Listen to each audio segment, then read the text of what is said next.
طيبا مباركا فيه كما يحب ربنا تبارك وتعالى ويرضى. وأشهد أن لا إله إلا الله وحده لا شريك له، وأشهد أن محمدا عبده ورسوله لا نبي بعده. اللهم صل وسلم على محمد وعلى آله وأصحابه ومن اهتدى بهديه واستنى بسنته إلى يوم الدين. يا أيها الذين آمنوا اتقوا الله حق تقاته ولا تموتن إلا وأنتم مسلمون.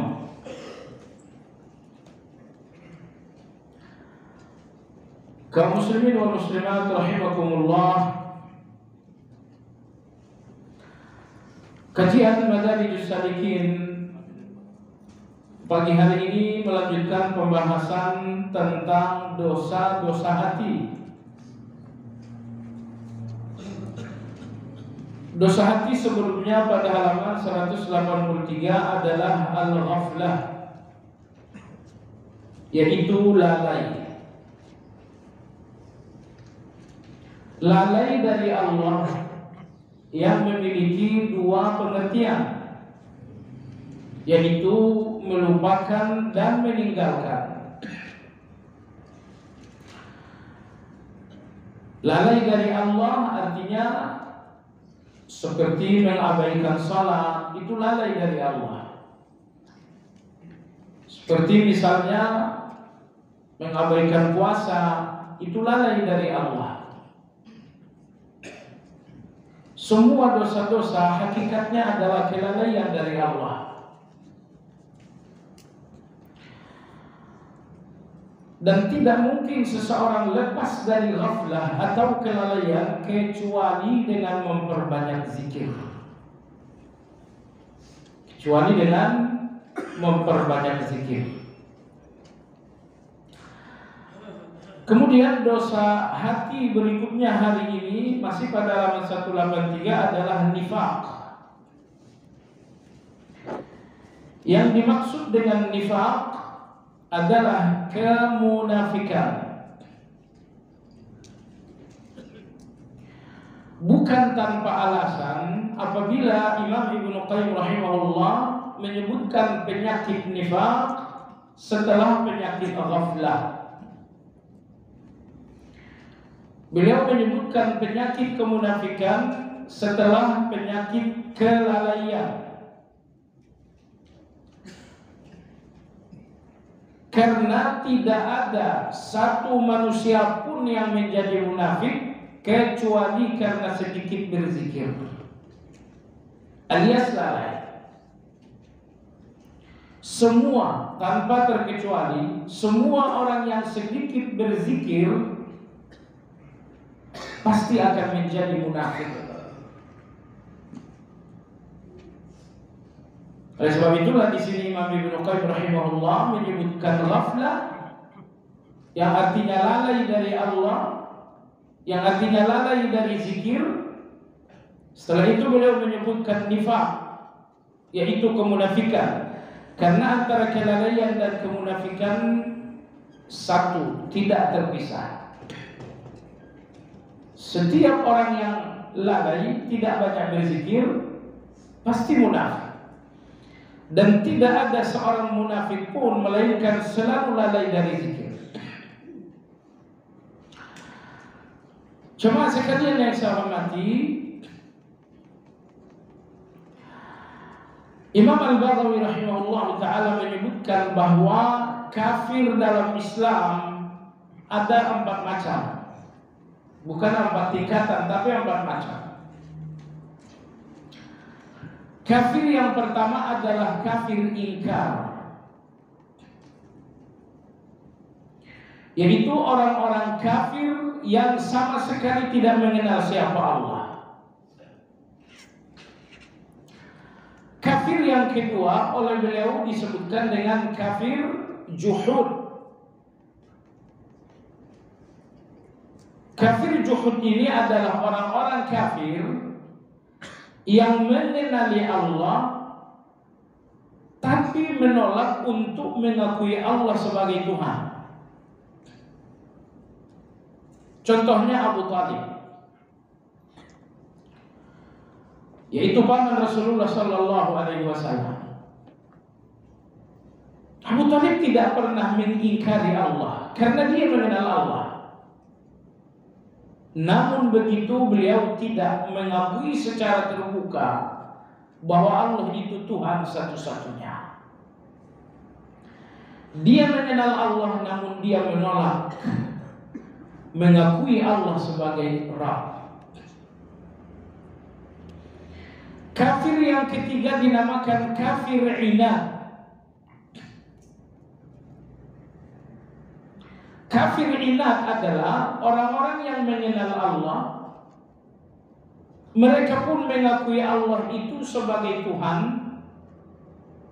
tapi mereka menolak untuk taat kepada Allah. Contohnya adalah iblis. Iblis mengenal Allah, dia pun berikrar bahwa Allah itu adalah Rabb. Rabbi bima aghwaytani, wahai Rabbku, karena engkau telah menyesatkan aku. Namun meski iblis mengenal Allah, dia pun berikrar dan mengaku bahwa Allah adalah Rabb, namun ia menolak untuk taat kepada Allah. Allah berfirman, sujudlah. Iblis mengatakan tidak. Ini dinamakan dengan kafir inad. Jemaah sekalian, apa sih arti kata-kata ini semuanya? Kafir ingkar, kafir juhud, kafir inad. Ketiga kata ini dalam bahasa Indonesia artinya sama. Ingkar artinya mengingkari, juhud artinya mengingkari, inad artinya mengingkari. Sama-sama berarti mengingkari, tapi dengan dimensi yang berbeda. Ingkar, mengingkari karena nggak mengenal. Orang-orang yang tinggal di pedalaman misalnya, mereka mengingkari Allah karena nggak mengenal. Ini ingkar namanya. Orang-orang yang mengingkari Allah dalam pengakuan, tapi mengenal Allah, ini dinamakan juhud, seperti Abu Talib tadi. Yang ketiga, orang-orang yang mengakui Allah, mengenal Allah, mengakui Allah, tapi menolak taat kepada Allah, seperti iblis. Lalu kafir yang keempat adalah kafir nifaq, kafir kemunafikan. Imam Hasan al-Basri rahimahullah ta'ala mengatakan, orang-orang munafik di zaman ini lebih buruk daripada orang-orang munafik di zaman Nabi Sallallahu Alaihi Wasallam. Karena di zaman Nabi Sallallahu Alaihi Wasallam orang-orang munafik itu bersembunyi, mereka berkamuflase, mereka bersandiwara. Tapi orang-orang munafik di zaman ini, kata beliau, terbuka dan transparan.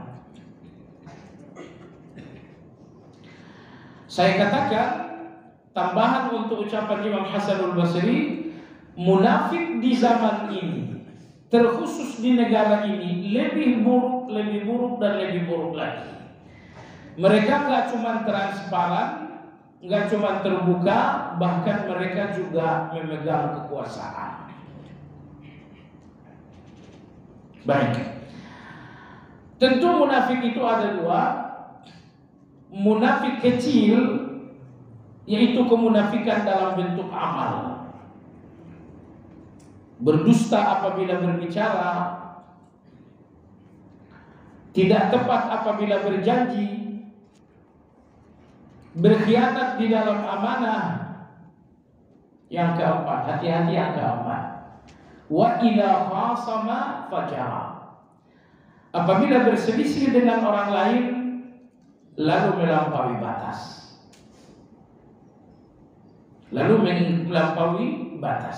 Ini orang munafik, melampaui batas dalam berselisih. Artinya tidak ada orang yang nggak berselisih. Jangan melampaui batas. Syekh Utsaimin rahimahullah ta'ala mengatakan, melampaui batas dalam perselisihan yang merupakan sifat orang munafik memiliki dua pengertian.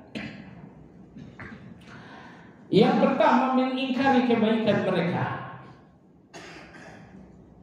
Subhanallah, sering sekali saat kita berselisih, kita mengatakan, saya nggak pernah melihat kebaikan orang ini sama sekali. Apabila dalam perselisihan Anda mengingkari kebaikan orang lain, ini namanya melampaui batas dalam perselisihan. Melampaui batas. Pengertian yang kedua, ya, jadi melampaui batas dalam perselisihan. Pengertian yang kedua adalah mengambil hak. Mengambil alih hak. Seringkali dalam satu perselisihan kita ambil hak orang lain. Kan bisa aja berselisih lalu kita diam-diaman 3 hari tanpa kita menghilangkan hak orang lain. Tapi apabila dalam satu perselisihan Anda hilangkan hak orang lain, Anda berselisih dengan fulan, lalu Anda mendekati direktur utama. Direktur utama orang ini harus dipecat. Kayaknya berbahaya untuk perusahaan, padahal berbahaya untuk dirinya. Apa yang Anda lakukan? Awalnya perselisihan pribadi, lalu Anda melangkah lebih jauh, menghilangkan hak kerja orang tersebut. Ini dua. Orang-orang munafik ini bukan malaikat. Orang-orang mukmin ini bukan malaikat, sehingga di kalangan orang beriman pun ada perselisihan. Tapi perselisihan di kalangan orang-orang beriman tidak ada yang melampaui batas.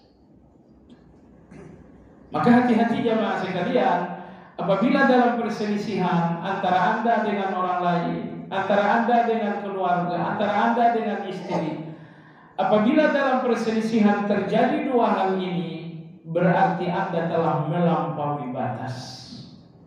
Yang pertama, dalam perselisihan Anda mengingkari kebaikan. Yang kedua, dalam perselisihan Anda berusaha untuk merampas hak. Agama kita membenarkan perselisihan, tapi 3 hari saja. Suami istri diam-diaman, silakan 3 hari saja, jangan lebih. Baik jemaah sekalian yang saya hormati, itu munafik kecil.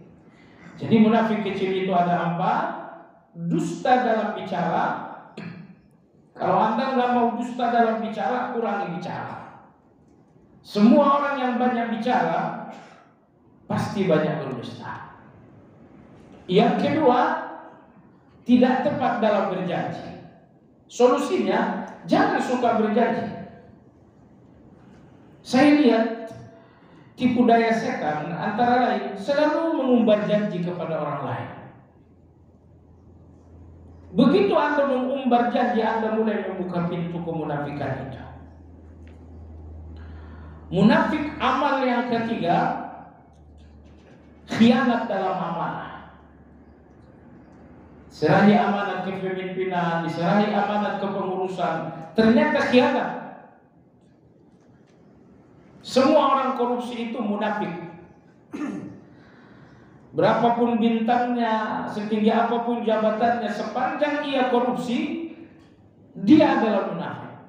Karena amanah, karena khianat di dalam amanah. Lalu yang keempat, munafik itu kata Nabi melampaui batas dalam bermusuhan. Nah, ini munafik kecil, munafik amal. Karena kemunafikan ini semuanya dalam bentuk perilaku.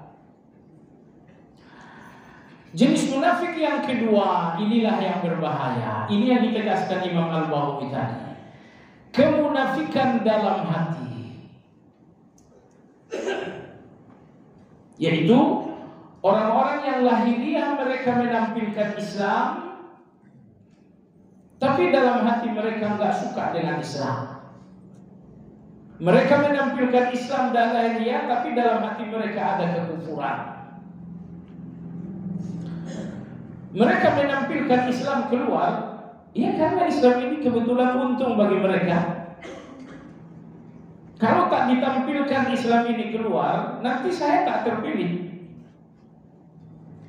Kalau saya tak nampakkan Islam ini keluar, nanti gagal jadi menantu.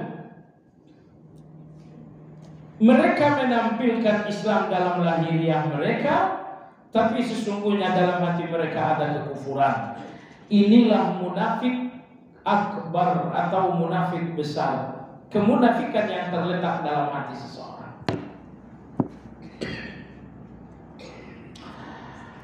Coba sekalian yang saya hormati,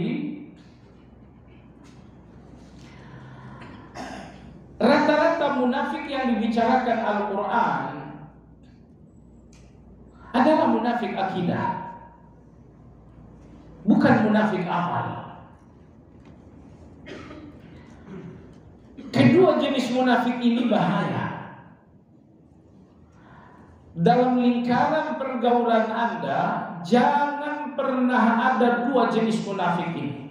Ingat, hidup Anda bukan untuk sengsara, tapi hidup Anda untuk Anda nikmati. Semua kesengsaraan Anda dalam hidup datang dari dua jenis orang ini. Karena pergaulan Anda dimasuki munafik-munafik amal, munafik-munafik akidah, itu yang membuat Anda tidak pernah nyaman hidup. Baik jemaah sekalian, jadi munafik-munafik yang selalu dibicarakan Al-Quran hampir semuanya adalah munafik akidah, alias munafik besar.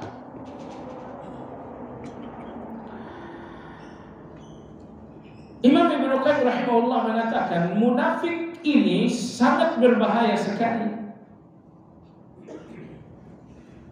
Makanya kata beliau, nyaris Al-Quran membicarakan munafik itu di banyak sekali surat-surat Al-Quran. Allah bicarakan munafik itu dalam surat Al-Baqarah. Allah pun membicarakan mereka dalam surat Ali Imran. Allah pun membicarakan mereka panjang lebar lagi di dalam surat An-Nisa. Pembicaraan lebih panjang lebar lagi ada dalam surat At-Taubah, surat Al-Anfal. Pembicaraan panjang lebar juga ada dalam surat Al-Hasyr. Puncak-puncaknya dalam Al-Quran ada satu surat yang bernama surat Al-Munafiqun. Jadi kalaulah orang munafik ini bukan bahaya, tidak mungkin pembicaraan tentang mereka sepanjang lebar itu. Tapi sekali lagi, karena orang-orang munafik ini sangat berbahaya terhadap umat Islam, juga sangat berbahaya terhadap Islam, sehingga Al-Quran membicarakan mereka panjang lebar sekali.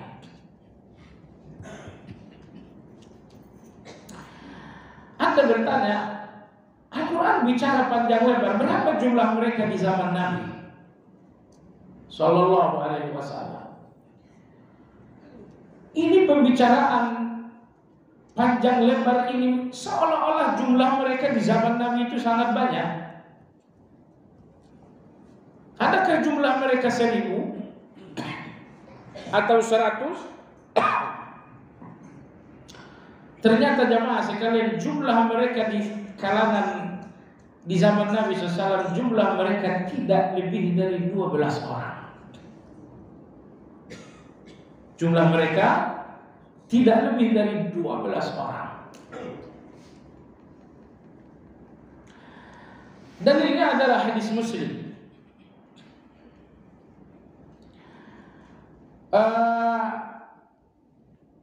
Seseorang meriwayatkan dari Syu'bah meriwayatkan namanya Gundar atau Gundar. Gundar ini nama aslinya Muhammad bin Ja'far. Gundar meriwayatkan dari Syu'bah meriwayatkan dari Qatadah meriwayatkan dari seorang yang bernama Qais bin Abbad. Qais bin Abbad ini bertanya kepada Ammar bin Yasir. Sewaktu terjadi konflik antara Ali dengan Muawiyah, wahai Ammar, engkau berada di posisi Ali. Ara'yan ra'aitahu am ahdan ahadtumuhun Nabi sallallahu alaihi wasallam. Keberpihakanmu dalam konflik itu kepada Ali bukan kepada Muawiyah sebuah ijtihad atau karena memang Nabi memerintahkan? Kalau itu ijtihadmu, bisa benar bisa salah. Ammar bin Yasir radhiyallahu anhu mengatakan, Rasulullah tidak memberikan kami keterangan yang khusus tanpa kepada kalian. Semua keterangan Rasulullah tentang agama ini keterangan yang terbuka untuk semua. Selanjutnya Ammar radhiyallahu anhu mengatakan, Rasulullah sallallahu alaihi wasallam bersabda, "Inna fi ashabi 12 munafiqan." Dalam riwayat lain, "Inna fi ummati 12 munafiqan." Sesungguhnya di tengah-tengah kalian, waktu itu para sahabat, kata Nabi SAW, di tengah kalian ada 12 orang munafik. Ada 12 orang munafik. Thamaniyatun minhum la yadkhuluna al-jannata hatta yalija al-jamalu fi sammil khiyar. 8 dari 12 munafik itu tidak akan masuk surga sampai onta bisa lolos di lubang jarum. Mungkin gak tuh? Coba nanti ambil jarum Anda. Kata Nabi, sebelum onta bisa lewat di lubang jarum, sepanjang itu ke-8 munafik ini gak akan masuk surga. Itu 8. Mana 4 orang lagi? Subhanallah. Rawi hadis yang bernama Syu'bah mengatakan, saya lupa yang 4 orang ini di mana. Nabi menyebutkan 8, tapi keterangan riwayat selanjutnya saya lupa yang 4 orang ini di mana.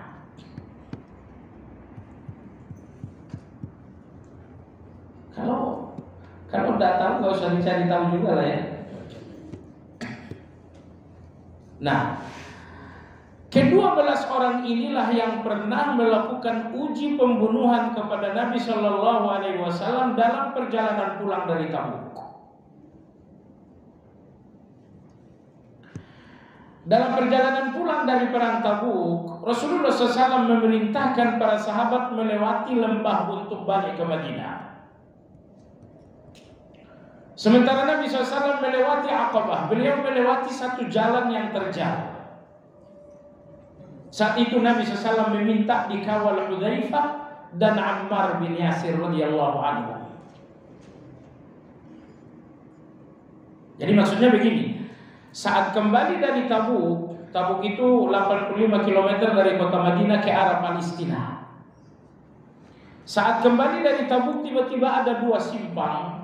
Jalan pertama melewati lembah, jalan kedua melewati jalan yang agak landai, terjal. Nabi SAW mengatakan, wahai kalian semua, pulanglah ke Madinah melalui jalan lembah ini. Sementara Rasulullah SAW memilih melewati jalan terjal, jalan landai itu ditemani oleh 2 orang sahabat, Ammar bin Yasir, satu lagi Hudzaifah bin Yaman. Sewaktu Nabi SAW melewati jalan tersebut, jalan berjurang, tiba-tiba ada 12 orang, semuanya memakai topeng, menutup wajah, datang dari belakang mengendarai kuda dengan sangat cepat. Tujuan mereka adalah melewati jalan yang dilewati Nabi. Jalan itu sangat sempit. Mereka ber-12 berencana akan berlalu dengan cepat supaya Rasulullah SAW jatuh ke jurang. Nah, Allah Tabaraka wa Ta'ala memberitahu Rasulullah SAW, maka semakin 12 orang ini mendekat, Nabi kemudian mengatakan, wahai Hudzaifah, halau mereka. Hudzaifah radhiyallahu anhu mengambil senjata, kemudian melakukan penghalauan. Munafik gak ada yang pemberani. Semua munafik yang berani karena ada uang, karena ada doku. Tidak ada uang, tidak ada berani munafik yang berani. Agama orang munafik atau Tuhan orang munafik adalah uang. Makanya mereka akan beragama Islam kalau Islam ini memberikan mereka uang. Percaya. Hudzaifah radhiyallahu anhu menghalau mereka yang jumlahnya tadi 12. Lalu Nabi Shallallahu Alaihi Wasallam, dan alhamdulillah Hudzaifah berhasil. Ke-12 ini pun mundur. Padahal mereka 12, Rasulullah hanya bersama 2 orang sahabat. 12 lawan 3. Tapi tidak ada munafik yang pemberani. Semua munafik itu pengecut. Agama mereka adalah dunia. Di mana ada dunia itu agama mereka. Setelah mereka berhasil dihalau oleh Hudzaifah radhiyallahu anhu, maka Nabi SAW berkata kepada Hudzaifah dan Ammar, wahai Hudzaifah, wahai Ammar, itulah 12 orang munafik di tengah-tengah kalian. Nabi, subhanallah, kalau hadis ini Anda bawa ke Iran, orang Iran mengatakan 12 munafik itu, yang pertama Abu Bakar, yang kedua Umar, yang ketiga Utsman. Itu dalam tafsir mereka. Lalu Nabi SAW memberitahukan kepada Hudzaifah dan Ammar, ke-12 orang itu namanya fulan. Nabi sebutkan satu persatu. 8 di antara mereka tidak akan masuk surga sampai onta memasuki lubang jarum. Sementara yang 4 lagi rawi lupa keterangannya apa. Dia lupa, kita pun tak tahu. Ya kalau kita nggak tahu, jangan juga Anda cari tahu.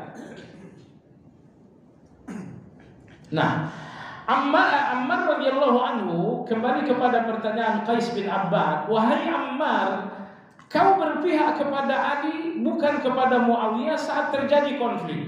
Ammar mengatakan, ketika terjadi konflik antara Ali dan Muawiyah, saya tidak menemukan ke-12 orang ini bersama Ali.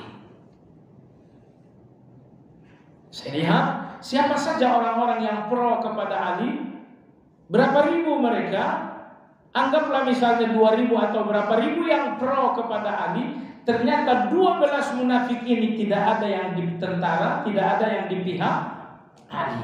Ammar mengatakan, makanya dalam konflik itu aku berpihak kepada Ali karena di dalam pasukan Ali tidak ada ke-12 orang ini. Satu pun di antara mereka tak ada bersama Ali. Itu sebabnya aku bersama dengan Ali radhiyallahu anhu.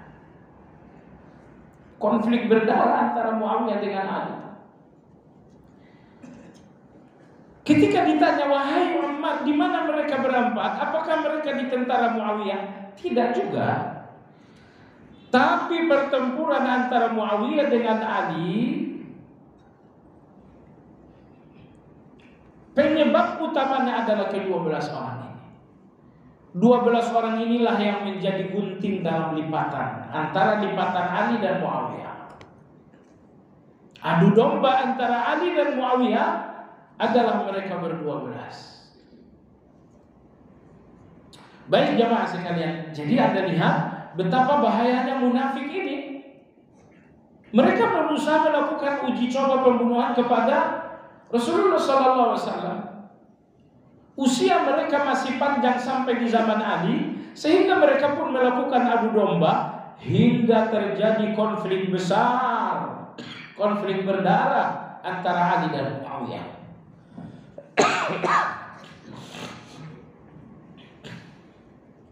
Nah, di antara hal yang menunjukkan betapa bahayanya orang munafik adalah hadis Imam Muslim juga. Kata Nabi SAW, inna akhwafa ma akhafu alaikum munafikun alimul lisan. Yang aku khawatirkan di tengah-tengah kalian, munafik yang alim lisannya, munafik yang berilmu lisannya. Imam Syafi'i, Imam Malik, semua ulama-ulama kita ilmu mereka di hati, baru keluar melalui lisan. Tapi ada orang-orang yang berilmu, ilmu mereka hanya di lisan, tidak ada di dalam hati. Kata Nabi SAW, yang paling kukhawatirkan untuk kalian adalah munafikun alimul lisan, munafik-munafik yang ilmunya ada di dalam lidah mereka.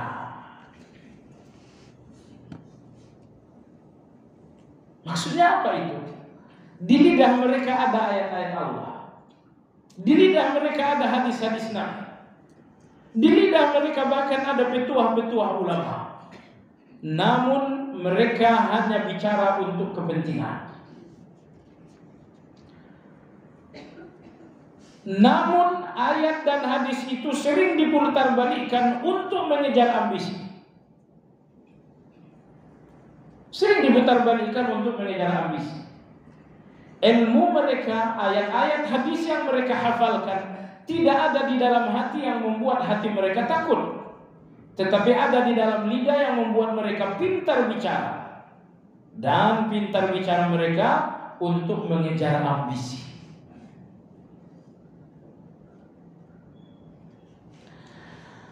Dalam riwayat lain, Nabi mengatakan yang paling aku takutkan terhadap kalian, jidalul munafiqi bil Quran alimul lisan. Yang paling aku takutkan tengah-tengah kalian adalah orang-orang munafik yang mulai membantah dengan Al-Quran.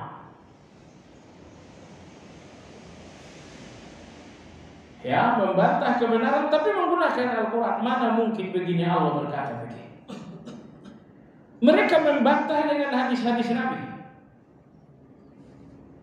Mereka membantah kebenaran dengan Al-Quran, membantah kebenaran dengan hadis-hadis Nabi. Alimul lisan, mereka adalah orang-orang yang ilmu mereka, Al-Quran dan hadis mereka ada di lidah tapi tidak ada di dalam hati mereka.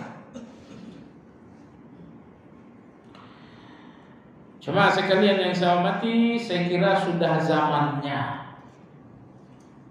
Kalau di zaman Nabi mereka bersembunyi, di zaman Hasan al-Basri mereka terbuka, di zaman ini mereka berkuasa. Waliyahbillah. Munafikun alimul lisan, orang-orang munafik yang lisannya berilmu.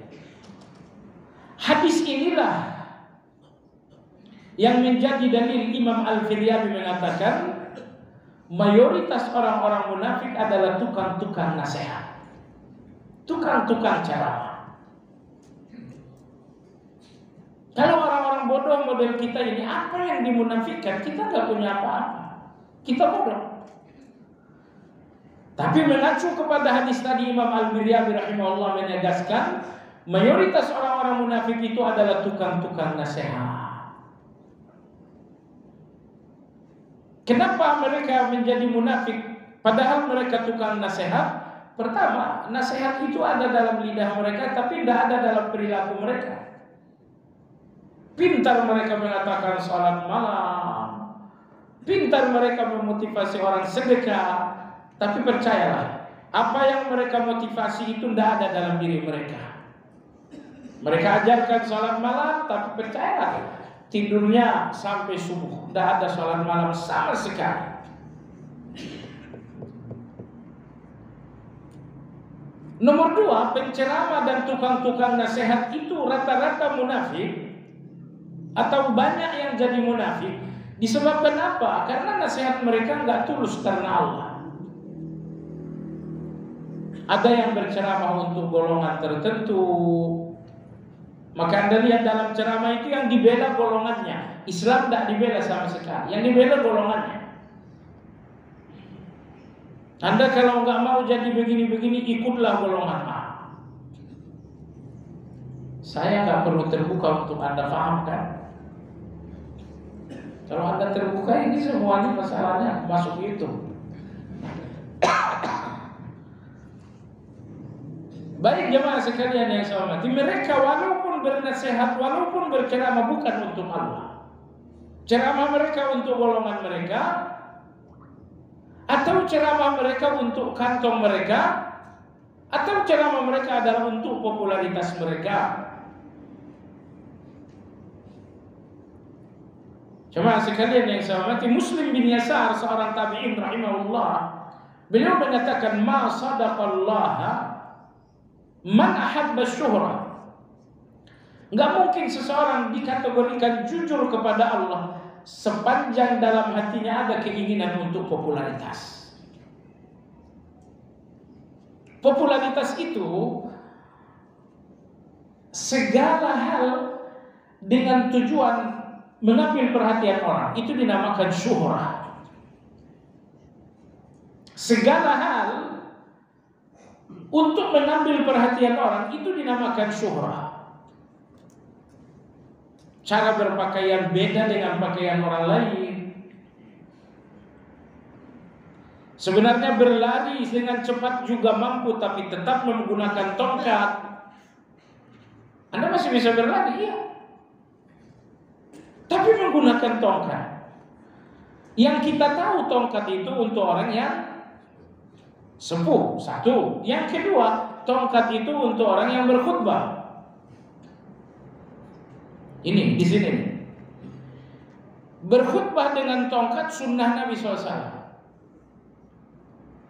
Ya, bertongkat untuk orang yang uzur, tua atau karena sakit, silakan. Tapi bahwa Anda tidak sedang khutbah, Anda tidak tua, Anda pun tidak sakit, diajak maraton Anda bisa, tapi kemana-mana bertongkat. Dikhawatirkan ini bagian dari syuhrah. Betul Imam Syafi'i rahimahullah bertongkat, tapi kalau imam Anda Rasulullah beliau tidak bertongkat. Imam Syafi'i rahimahullah bertongkat, beliau ditanya, ini diriwayatkan Imam Nawawi dalam kitab Majmu' Muhadzab di bagian muqaddimah. Imam Syafi'i, usia Anda muda tapi Anda bertongkat. Beliau mengatakan, bagi saya tongkat ini tawadhu. Dengan tongkat ini saya merasa lebih rendah hati. Nah, kalau dengan tongkat ini justru seseorang merasa lebih bukan rendah hati tapi tinggi hati, itu persoalannya beda. Baik jamaah sekalian, jadi kalau ada mengatakan Nabi bertongkat, Nabi hanya bertongkat dalam khutbah. Di luar khutbah beliau tidak bertongkat. Baik jamaah sekalian yang saya hormati, berikutnya mari kita lihat dan kita kenali sifat-sifat munafik itu. Ini sekilas saja ayat 8 sampai ayat 9 dalam surat Al-Baqarah. Wa minan nasi may yaqulu amanna billahi wa bil yawmil akhir wa ma hum bimu'minin yukhadi'una Allah wa rasuluhu sampai akhir. Yukhadi'una Allah wal ladzina amanu sampai akhir. Melalui ayat ini Allah kenalkan orang-orang munafik itu ucapan mereka dan hati mereka pisah, enggak bersatu. Ucapan mereka dengan hati mereka, ucapan mereka dengan perilaku mereka berbeda. Itulah munafik. Maka tadi para penasehat, tukang-tukang ceramah sangat potensial menjadi munafik. Kenapa? Karena lidah mereka sering berbeda dengan hati dan dengan perilaku. Inilah kriteria munafik berikutnya. Munafik yang pertama yaitu dusta, berbeda antara ucapan dan perbuatan. Kemudian sifat munafik berikutnya An-Nisa ayat 138 sampai ayat 140. Apa itu mualatuhum lil kafirin wa ghadaruhum bil mu'minin. Bahwa orang-orang munafik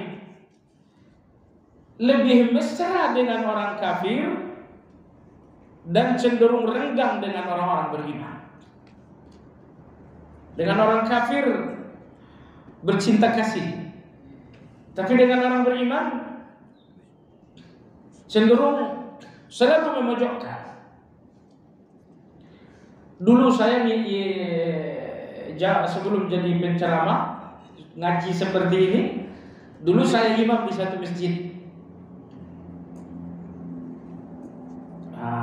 Tapi karena penceramah yang diundang itu semuanya rata-rata orang seperti ini, datanglah penceramah yang diangkat setinggi langit adalah orang kafir dan muslim selalu direndahkan. Sudah akhirnya tidak mau lagi saya di sana. Kenapa? Gatal telinga dengar mereka ceramah. Orang kafir disanjung setinggi langit, orang beriman direndahkan lebih rendah daripada dasar bumi. Orang kafir begini-begini, kalau kita muslim ini mah begini. Dengan segala kemajuan orang kafir dan ketertinggalan muslim jauh lebih mulia. Mereka cuma punya uang, muslim ini punya surga, insyaallah ta'ala. Ini sifat munafik yang kedua. Dekat dengan kafir, tapi renggang dengan orang Islam.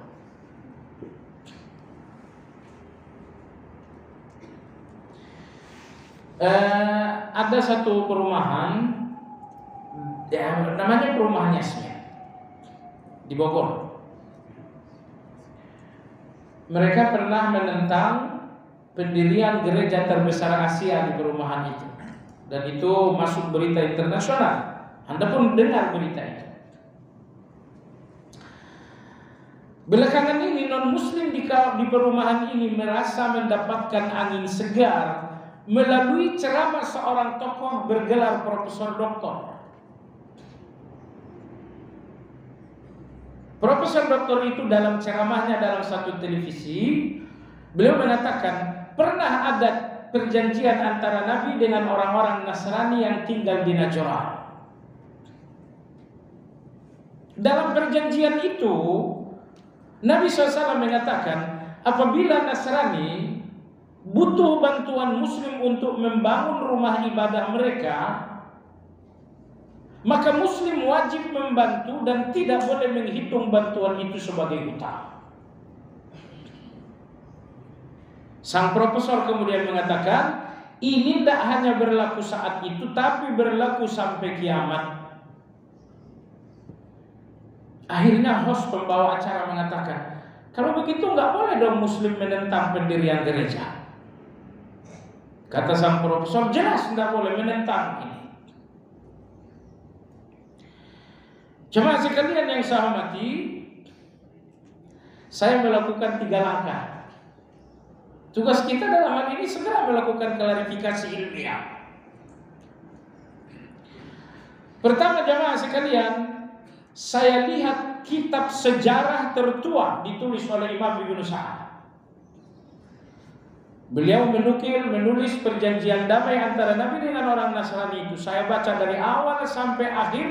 Ternyata apa yang disampaikan profesor itu tidak ada sama sekali. Berarti apa namanya itu? Oke.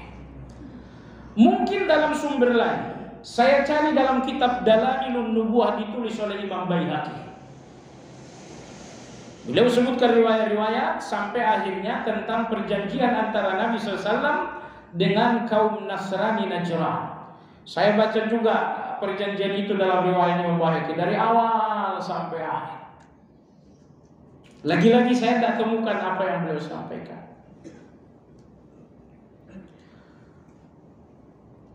Tetapi ada dalam riwayat Abu Dawud berbunyi, apabila ada non-muslim yang butuh bantuan kalian untuk membangun rumah, bantulah mereka sebagai pemberian bukan sebagai hutang. Apabila ada non-muslim zimmi butuh bantuan kalian untuk bangun rumah, jadi bukan rumah ibadah. Ini dalam riwayat Imam Abu Dawud. Baik. Si profesor di acara televisi itu memperlihatkan manuskrip. Ini manuskrip perjanjian antara Nabi dengan orang-orang Nasrani. Di dalam manuskrip ini dijelaskan, apabila orang-orang Nasrani membutuhkan bantuan untuk membangun rumah ibadah, ingat cuma tanpa satu kata saja, maka bantulah mereka dan jangan menghitungnya sebagai hutang. Beliau menunjukkan manuskrip itu. Saya berusaha untuk menelusuri manuskrip itu. Akhirnya saya temukan penelitian yang dilakukan Profesor Dr. Ali Al-Humaidi, orang India. Beliau ini salah satu ahli manuskrip dalam Islam. Dan banyak orang Islam yang ahli manuskrip dan yang ahli dalam penelitian manuskrip. Salah satunya ini dia, Profesor Dr. Al-Humaidi, orang India. Beliau mengatakan manuskrip bahwa Nabi membuat perjanjian dengan orang Nasrani, membantu mendirikan rumah ibadah mereka tanpa menghitungnya sebagai hutang. Kata beliau, manuskrip ini punya dua kejanggalan. Kejanggalan yang pertama, manuskrip ini hanya ada di tangan orientalis dan tidak ada di tangan para ulama. Manuskrip dengan kata-kata seperti itu Anda tidak temukan dalam riwayat Ibnu Sa'ad, Anda tidak temukan dalam riwayat Ibnu Ishaq, Anda tidak temukan dalam riwayat yang lain. Ingat, dalam sejarah tertua, terakurat tentang Nabi SAW ditulis Imam Ibnu Sa'ad, ditulis Ibnu Ishaq, dan ditulis Ibnu Hisham. Nah, manuskrip tadi tidak ada di tangan sejarawan dari kalangan ulama Islam. Adanya manuskrip itu di tangan orientalis. Ini kejanggalan pertama. Kejanggalan yang kedua, apa itu? Kata beliau, kalau Anda terbiasa membaca hadis-hadis Nabi yang sahih, lalu Anda membaca manuskrip yang tadi, Anda akan menemukan kejanggalan bahasa yang sangat luar biasa. Kalau Anda baca manuskrip itu dari awal sampai akhir, Anda merasakan tidak mungkin ini bahasa Nabi, tidak mungkin. Ini terlalu janggal untuk bahasa Nabi. Kesimpulan, Profesor Al-Humaidi, orang India itu menyebutkan bahwa manuskrip tersebut adalah manuskrip dusta. Nah, jadi hubungannya dengan kajian kita bahwa orang-orang munafik sangat dekat dengan orang-orang non-muslim. Bahkan mereka menjadi pintu untuk sejumlah perjalanan orang-orang non-muslim. Sampai akhirnya ceramah profesor itu dikelola oleh seorang non-muslim untuk memojokkan orang-orang yang melarang pendirian gereja dari kalangan muslim. Baik jamaah sekalian yang saya hormati, di antara kebiasaan orang-orang munafik adalah khida'un lil mu'minin. Mereka selalu menipu daya orang mukmin. Gak ada kasih sayang mereka terhadap orang-orang beriman. Mereka selalu membuat makar.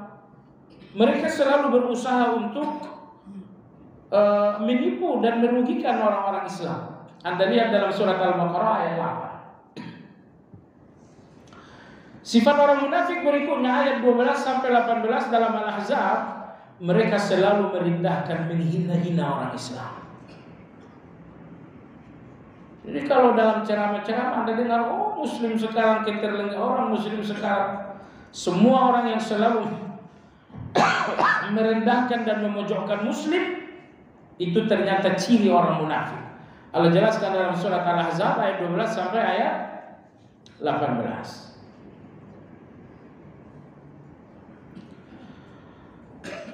Di antara kebiasaan atau sifat orang munafik berikutnya al-ifsad fil ardh, melakukan kerusakan di muka bumi. Kerusakan artinya menyebar dosa, termasuk kerusakan menyebar isu. Si fulan ini orang-orang baik, disebarlah isu. untuk membunuh karakter. Wa idza qila lahum la tufsidu fil ard qalu innama nahnu muslihun. Apabila kau katakan kepada mereka hentikan kerusakan ini, mereka mengatakan kami sedang memperbaiki. Merusak tapi mereka merasa memperbaiki. Nah, ini sifat munafik berikutnya, merusak. Mereka merusak dengan dosa, mereka merusak dengan berbagai fitnah, mereka merusak dengan berbagai tuduhan-tuduhan. Di antara sifat orang munafik berikutnya adalah halifu kadiban. Selalu menggunakan dusta untuk menggunakan sumpah untuk menutupi dusta. Surat Al-Munafiqun ayat yang kedua. Di antara sifat orang munafik berikutnya adalah selalu memecah belah umat Islam. Surat Al-Ahzab ayat 19 sampai ayat 20. Orang Islam ini dipecah-pecah. Ini muslim ini satu. Oh, dia bilang muslim sana itu begini, orang muslim sini begini, orang muslim. Ini tujuannya sehingga terjadilah situasi adu domba. Baik, di antara sifat munafik berikutnya adalah tarkut tahakum ila Allah. Mereka keberatan sekali berhukum dengan hukum Allah. Siapapun yang menyeru hukum kepada hukum Allah, oh, mereka paling kencang menentang itu. Itu Allah jelaskan dalam surat An-Nur ayat 47 dan sampai ayat 49. Betapa mereka sangat berat sekali, sangat marah sekali terhadap setiap orang yang mencoba untuk menghidupkan hukum Allah.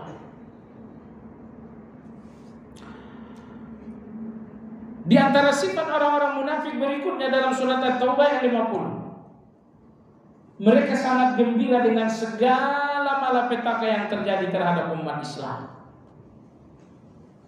Di Palestina umat Islam mengalami malapetaka, mereka sangat gembira dengan malapetaka umat. Ketika umat ingin bersatu menuju satu kekuatan, ternyata kemudian kalah. Mereka sangat gembira dengan kekalahan itu. Munafik selalu gembira dengan segala musibah yang terjadi kepada umat.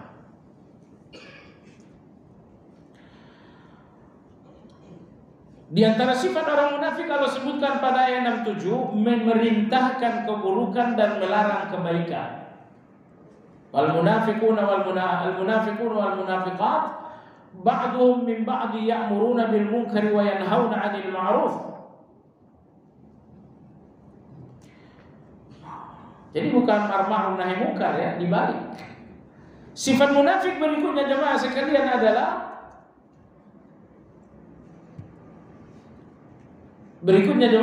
adalah wa yaqbiduna aydiyahum, kikir terhadap orang-orang beriman, kikir.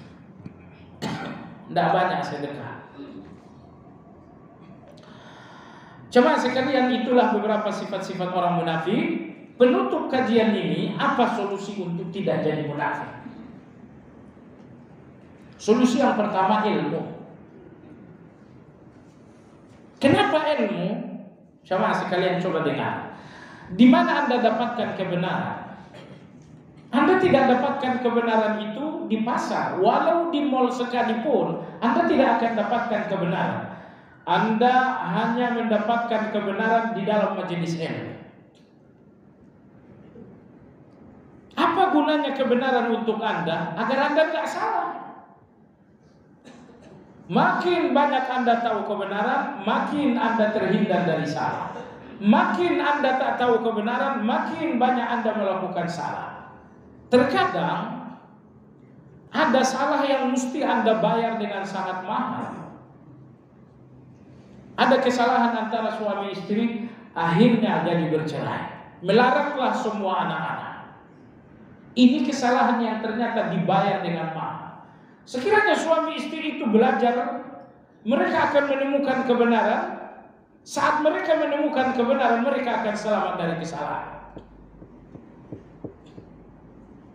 Maka Imam Ibnu Qayyim rahimahullah mengatakan, kendala menuntut ilmu itu bukan sibuk, bukan capek, tapi kendala utama menuntut ilmu adalah dosa.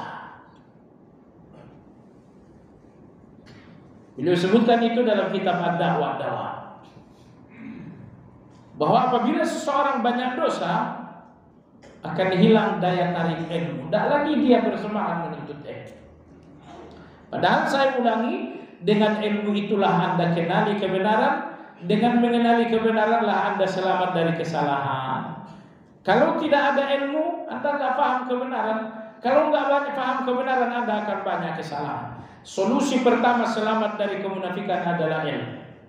Solusi yang kedua, ini saya sebutkan tadi di awal, berzikir sebanyak-banyaknya. Allah sebutkan dalam surat An-Nisa ayat 142 bahwa orang-orang munafik nggak ada yang banyak berzikir.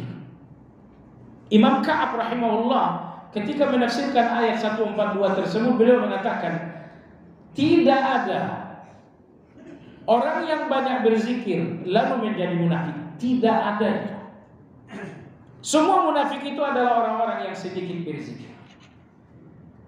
Pembahasan lalu kita sudah sampaikan kapan seseorang dinamakan banyak berzikir. Baik, jadi banyak-banyaklah berzikir, banyak baca Quran, banyak baca zikir, karena mustahil orang yang banyak zikir itu menjadi munafik. Solusi yang ketiga dan keempat ada dalam hadis Hudzaifah radhiyallahu anhu. Seseorang bertanya, wahai Hudzaifah, engkau tahu nama-nama orang munafik di zaman Nabi? Berapa tadi jumlahnya? 12.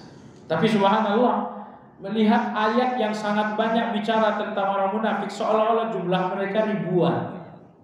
Padahal cuma 12. Ayat sudah panjang lebar. Bayangkan kalau ayat itu turun bisa ke sekarang, tak berapa banyak. Mungkin kalau Al-Quran itu turun dari sekarang, dari Al-Fatihah sampai An-Nisa itu isinya cerita orang munafik semua. Baik jemaah sekalian, seseorang menjumpai Hudzaifah ibn al-Yaman, lalu beliau berkata, wahai Hudzaifah, engkaulah orang yang diberitahu Nabi tentang nama-nama 12 orang munafik. Menurutmu saya ini orang munafik enggak? Hudzaifah bertanya dua hal. Beliau mengatakan, hal istaghfarta idza aghnabta wa shallaita idza khalauta? Apakah engkau selalu istighfar atas dosamu? Pertanyaan yang kedua, apakah dalam kesendirianmu engkau suka melakukan salat? Laki-laki ini mengatakan, iya. Saya sih kalau ingat dosa, saya beristighfar. Kalau saya sendirian, saya juga punya salat. Tengah malam saya salat, duha saya salat. Kata Hudzaifah ibn al-Yaman, apabila dua hal ini ada dalam dirimu, kamu tidak mungkin seorang munafik. Mengingat dosa dengan istighfar dan memperbanyak salat dalam kesendirian dan kesunyian. Sepanjang dua hal ini ada dalam dirimu, kamu tidak mungkin menjadi orang munafik. Jadi jemaah sekalian, secara sederhana, inilah 4 solusi untuk tidak jadi munafik. Ilmu, banyakkan zikir, istighfar untuk dosa, yang terakhir perbanyak melakukan salat dalam kesunyian. Sampai di sini kajian kita hari ini, semoga bermanfaat. Bagi Anda yang ingin bertanya, dipersilakan.